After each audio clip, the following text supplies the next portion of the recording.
have to do something better. We have to. We have to make it safe for our kids. And not just our kids, everybody. We still don't have a crosswalk where Gabby was killed. And there has been some great work by City Council. Greg has been a great advocate. But another council member made the comment that there just wasn't enough deaths on Harrison Avenue where Gabby died to warrant a crosswalk. So my daughter wasn't enough. So here we are over 2 years later without a crosswalk. And one day my grandchild might have to cross that same street. And my son might have to experience the same thing I had to experience because we're still not doing change. And like Derek said, we are getting better. But it's not quick enough for me. And it'll never bring Gabriella back. It will never bring her back. This family has been through hell and back. Gabby's brother that was with her was supposed to go to college, was supposed to do big things. But because he had to witness his sister being hit by a car, he now will not leave home. This is a family that's impacted by driving and our streets being made for speedways. I beg all of you to slow down. Watch pedestrians. Watch the bicyclists. And I beg the city of Cincinnati, I beg Kentucky, I beg every city and state to work on better ways for pedestrians and bicyclists. I don't want another parent to get the call that I got that morning. I miss Gabriella so much, and it's painful to do this. But if I don't do it, what's going to change? What is going to change? I just want things better.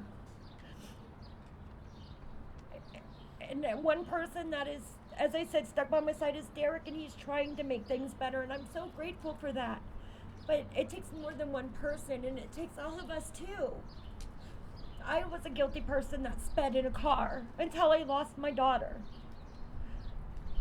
Until you are impacted, you just don't get it.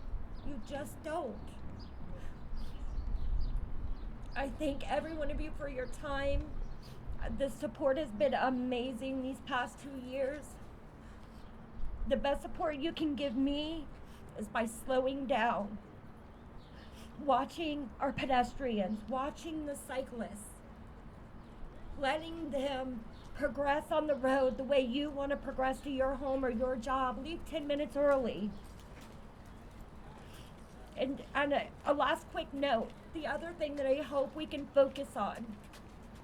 I was told had the person decided to turn themselves in that killed my daughter, they would get a ticket for murdering my daughter. A ticket. That's not good enough for me. They drove over her while she was down on the street, and they left her. But she'll get a ticket, or he will get a ticket. We've got to make a law that protects pedestrians, where people are scared. If they hit something, they know they're going to get in trouble. When they hear they would just get a ticket for leaving the scene of an accident, they're going to continue to do it, in my opinion. So that's another thing that I hope I can work on as well. I need a law. I need a law to honor my daughter. I need a law to honor that her life was meant for something. And as a side note, I hugged the mom of that 7-year-old Friday that lost her daughter. I felt what she felt. And I'm sorry for her.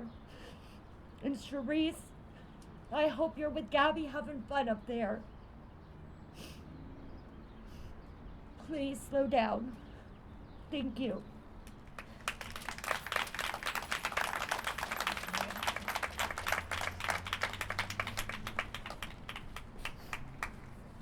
Thank you, Shauna. My name is Tanner Yes.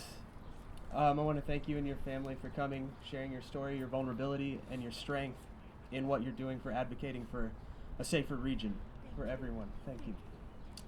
I'd now like to start with a moment of silence to honor Gabby's family and all of those lost to trafficked death. Please join me.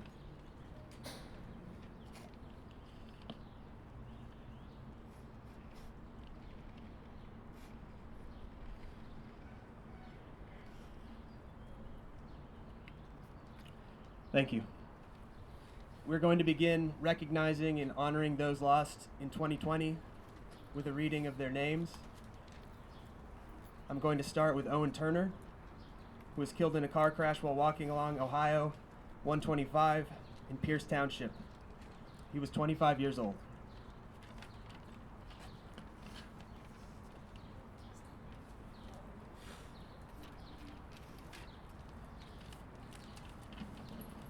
Thank you. I'm here to remember Kane Atkins. Kane was 10 years old. He was killed in a car crash while riding his bicycle through an intersection of Miller Road and Briel Boulevard.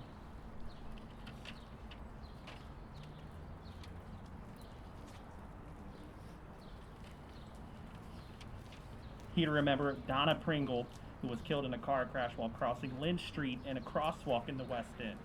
She was 67 years old.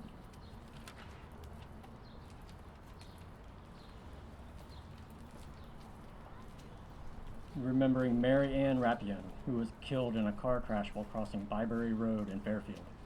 She was 62 years old.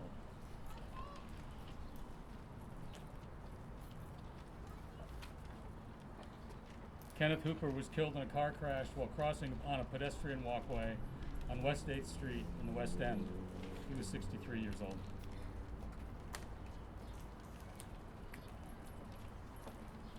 I'm here to remember a friend, Steve Adams, who was killed in a car crash while riding his bicycle on Eastern Avenue in East End. He was 55 years old.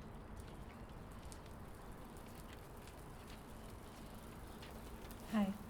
I'm here to remember Candace Kristen, who was killed in a car crash while crossing the street at Reading Road and Blair Avenue in Avondale. She was just 33 years old. I am here to remember Jill Ellen Allen. She was killed when a truck crashed into her home in Monroe. She was 69 years old.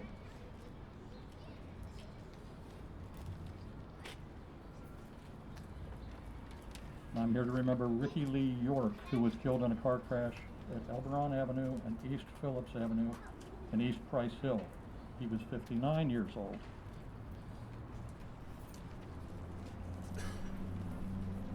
I'm here to remember Gail Label, who was killed in a car crash as a result of a police chase while sitting at a cafe on Monmouth Street in Newport. She was 80 years old.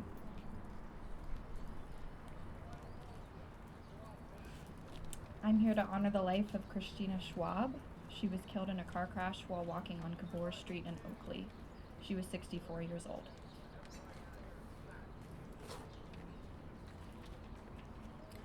I want to remember Jeannie Kinney, killed in a car crash while crossing Kentucky 18 over to Woods Point Drive in Florence. She was 56 years old.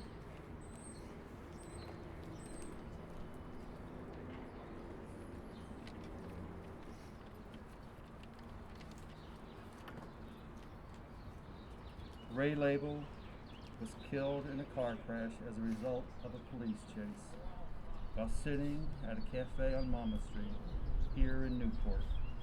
He was 81 years old.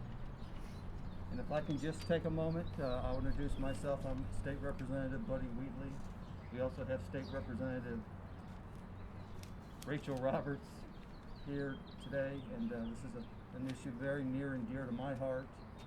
The state of Kentucky will be taking a look at this, a look at the laws. I have to briefly say, I give my great respect to Matt Butler and Rebecca Ginsler for their vision.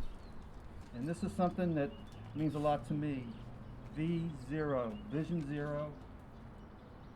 One is too many. Here to remember David Head, who was killed in a car crash while walking along Albert New London Road in Morgan Township. He was 70 years old.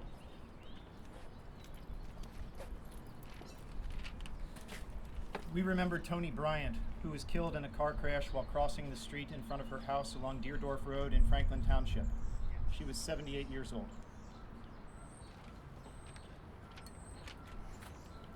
In remembrance of Andrea Latoy Hayes, she was killed in a car crash while crossing Daly Road and Madeline Circle in Springfield Township.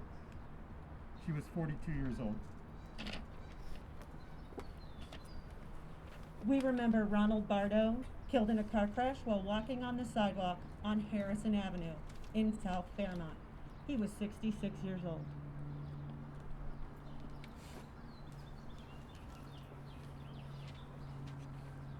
Thank you, everyone, for honoring those lost in 2020. We're now going to transition to a representative from the Ohio Department of Transportation, Tammy Campbell, to give us some updates on the Vision Zero and Walk Bike Ohio plan.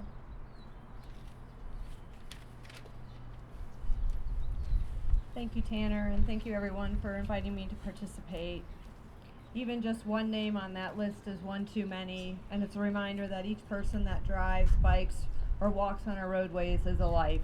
I appreciate your story, Shauna, and feel for you very deeply. These are one of the reasons that ODOT continues to strive to be a leader in our nation with safety funding. This year, ODOT increased the investments in pedestrian infrastructure. We will begin construction on $10 million in pedestrian safety improvements in 8 Ohio cities across the state where the most serious injuries and deaths involving pedestrians have occurred. Many of these crashes are occurring on arterial roadways or side streets in cities, and most common crash types are mid-block crossings, struck while walking along the roadway where there is no sidewalks, and a through vehicle at an intersection. This funding will be used to implement high visibility crosswalks, PED activated signals, lighting, and similar type projects at about 500 locations across the state. As part of the pedestrian safety plan, construction of more than $1.2 million in pedestrian improvements will occur at 24 locations in the city of Cincinnati, as well as 2 locations in Norwood. In addition to this program, we'll invest another $6.3 million in projects throughout Hamilton County to promote safety and improve pedestrian and bicycle facilities. Along with these construction projects, Ohio is working on our first policy for walking and biking in the state. It's called the Walk Bike Ohio plan, and it's our first focus on walking and biking policies and programs around the state. It will be published in May, which is Bike Week, or Bike Month, and it will guide Ohio pedestrian and transportation policies and investments in infrastructures and programs as we move forward. Thank you to all those who provided input in helping us create this plan. We're also updating our active transportation planning guide, and that should be finalized this summer. And coming this fall, we've created a new comprehensive multimodal design guide that will serve as our primary resource for bicycle and pedestrian guidance for ODOT and local projects. The guide draws upon latest research to make sure we're designing Ohio's infrastructure with the comfort and safety of bicyclists and pedestrians in mind. ODOT is also collaborating with partners in hundreds of communities across the state to implement the state and U.S. bike route system. There are segments of 5 U.S. bike routes in Ohio encompassing 1,400 miles and providing bike connections to the rest of the country, from Washington, D.C. to San Francisco and Cleveland to Atlanta. These routes, which travel through 75 counties in the state by the way of off-road and on-road connections, will help us provide 3,000 miles designated for bicycle travel.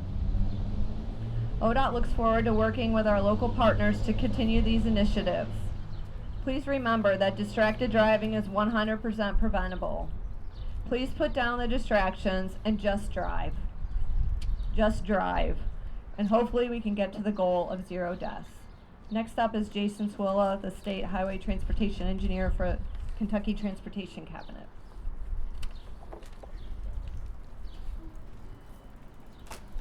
Thank you, Tammy, and thank you, Shauna, for sharing your experience. One death is frankly, too many. My name is Jason Sawala, and I'm the Assistant State Highway Engineer for the Transportation Cabinet, and work closely with our Kentucky Office of Highway Safety. And, you know, as many of the speakers have stated this afternoon, one death is too many. Unfortunately, in 2020, statewide in Kentucky, there were 92 pedestrian deaths and 5 bicyclist deaths. And as we stand here today to talk about prevention, we talk about what that really means. Those aren't just numbers on a piece of paper, like Derek said. Every one of those is a story just like Shauna shared.